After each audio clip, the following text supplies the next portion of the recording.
अस्सलामुअलैकुम दोस्तों और साथियों, उम्मीद है आप लोग खैरियत से होंगे। आप लोगों को ये जान के हैरानी होगी कि आपके आंतों के अंदर, आपके पेट के अंदर जो बैक्टीरिया होते हैं तो उनकी तादाद है तकरीबन 100 खरब, 100 ट्रिलियन। ये समझने के लिए कि 100 खरब कितने हो सकते हैं, दुनिया की इस वक्त जो आबादी है वो 8 अरब है, यानी 8 बिलियन है। और 1000 अरब यानी 1000 बिलियन मिलके 1 ट्रिलियन बनाते हैं। और हमारे जो आंतों के अंदर हैं वो जरासीम की तादाद है 100 ट्रिलियन, 100 खरब, जो कि बहुत ज़्यादा है, बहुत ज़्यादा है दुनिया की आबादी से। अब सवाल पैदा होता है कि अगर आपके जिस्म के अंदर 100 खरब जो है वो बैक्टीरिया हैं तो फिर इनका कोई तो काम होगा कि इतनी ज़्यादा तादाद में ये आपके अंदर रिहाइश पजीर हैं। तो बुनियादी तौर पे अक्सर मेरी वीडियो से आपको अंदाज़ा होता होगा कि दो किस्म के ये बैक्टीरिया होते हैं, एक होते हैं अच्छे वाले बैक्टीरिया, एक होते हैं बुरे वाले बैक्टीरिया। अब होता क्या है, बहुत कम लोगों को जिस बात का अंदाज़ा होता है कि जो खाने हम खा रहे होते हैं तो बुनियादी तौर पे ये हमारी डिमांड कम होती है और हमारे इन रिहाइश पजीर, हमारे अंदर जो रेजिडेंट्स हैं, हमारे अंदर जो रहते हैं इतनी बड़ी तादाद में बैक्टीरिया, तो उनकी डिमांड ज़्यादा होती है। इसको समझाने के लिए आपको बता देता हूँ। मिसाल के तौर पे मुझे आदत पड़ जाती है बर्गर खाने की। अब वो जो बर्गर है, क्योंकि मेरे जो आंतों के अंदर दो किस्म के बैक्टीरिया हैं, good bacteria and bad bacteria, अच्छे वाले बैक्टीरिया और बुरे वाले बैक्टीरिया। अब मेरे जो बुरे वाले बैक्टीरिया हैं उनको पसंद है हर वो खाना जिसके अंदर फाइबर कम से कम हो, जिसके अंदर ऑयल ज़्यादा हो, जो प्रोसेस्ड हो। तो होगा क्या कि वो वाले बैक्टीरिया जो बुरे हैं, जब उनको ये खाना मिलेगा, उनकी ग्रोथ होगी तो वो कुछ केमिकल्स को खारिज करेंगे। अब वो जो केमिकल्स हैं वो मेरी आंतों में जाएंगे। मेरी आंतों के अंदर कुछ ऐसे सेल्स हैं जिनका राब्ता है एक तरह से दिमाग के साथ। तो ये जो केमिकल्स हैं, इनके जो सिग्नल्स हैं, इनके पैगामात हैं, वो दिमाग तक जाएंगे। तो वहाँ से कुछ ऐसे सिग्नल पैदा होंगे, ऐसे केमिकल पैदा होंगे जैसे डोपामिन है, सेरोटोनिन है, इस तरह के न्यूरोट्रांसमीटर्स होते हैं कि जो हमें खुशी का एहसास दिलाते हैं। और ये जो हमारे आंतों के बुरे वाले बैक्टीरिया है, ये इस पैगामात के ज़रिए दिमाग को ये खाना जो कि प्रोसेस्ड था, बर्गर है, पिज़्ज़ा है, पकोड़े समोसे हैं, तो इनको देख के हमें होगा कि हमें और खाना है। ये हम नहीं मांग रहे होते, ये बुनियादी तौर पे हमारे जो बुरे वाले बैक्टीरिया हैं, क्योंकि वो तादाद में बढ़ चुके होते हैं। जब हम इस तरह के खानों को कुछ अरसे के लिए खाना शुरू कर देते हैं तो उनकी फिर डिमांड, उनकी फिर बातें ज़्यादा हमारा दिमाग मान के तो हमें उस तरफ लेके जाता है, फिर जिससे बहुत सारी बीमारियाँ जन्म लेती हैं, जो आगे जाके अभी मैं बात करता हूँ।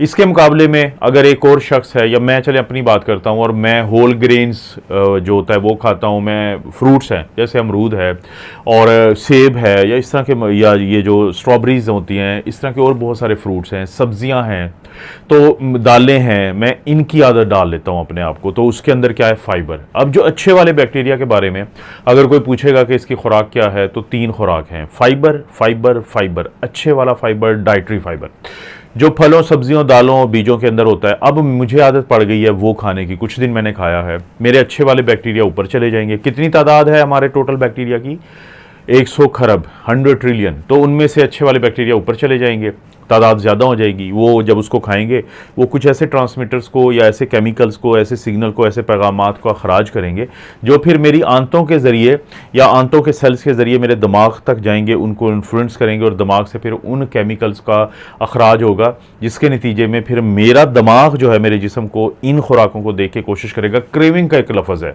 CRAVING, क्रेविंग होता ही यही है कि एक मखसूस खाने को देख के आपका दिल ज़्यादा करता है।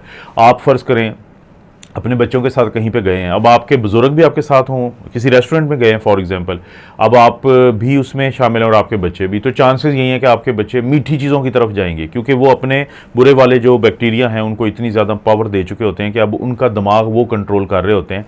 लेकिन इसके मुकाबले में जो बुजुर्ग होंगे या मिडल एजड होंगे, तो वो क्योंकि थोड़ा बहुत बीमारियों की तरफ जा रहे होते हैं, तो वो अपने आप को मजबूर कर चुके होते हैं कि कुछ ऐसे खाना खाने में जो अच्छे वाले होते हैं, फाइबर वाले होते हैं।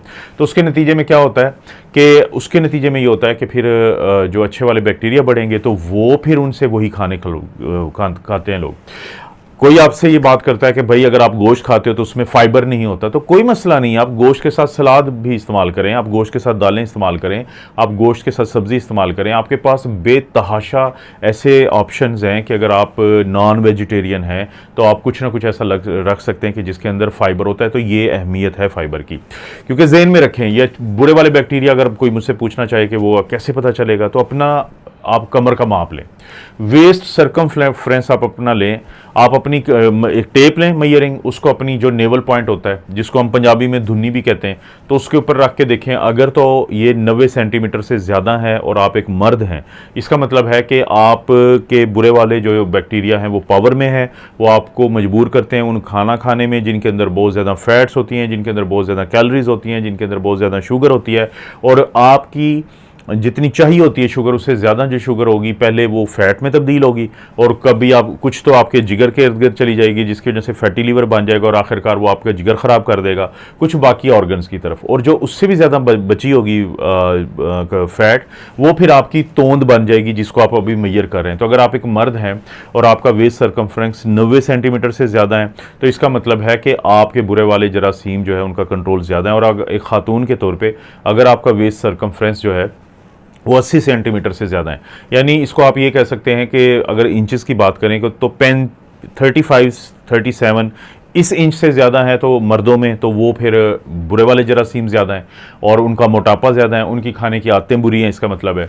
लेकिन अगर खातून का 31.5 इंचेस से ज़्यादा उनकी कमर का माप है तो इसका मतलब है कि वो भी फिर इसी आदत का शिकार हैं। तो एक तो ये बात समझ लें। दूसरी बात आप हमेशा समझें कि सर्केडियन रिदम के साथ चलें। सर्केडियन रिदम क्या होता है कि सुबह खाना शुरू करें नाश्ते से और रात का जब अंधेरा होता है उस वक्त तक अपना खाना ख़त्म कर लें, और इसे कहते हैं सर्केडियन रिदम। और क्योंकि रात के वक्त आपके वो जो हार्मोन होते हैं जैसे ग्रोथ हार्मोन है मिसाल के तौर पे, तो वो ज़्यादा खारिज होता है और वो उसको हम 12 घंटे देते हैं 10 घंटे देते हैं ताकि वो हमारे जिस्म को रिपेयर करे।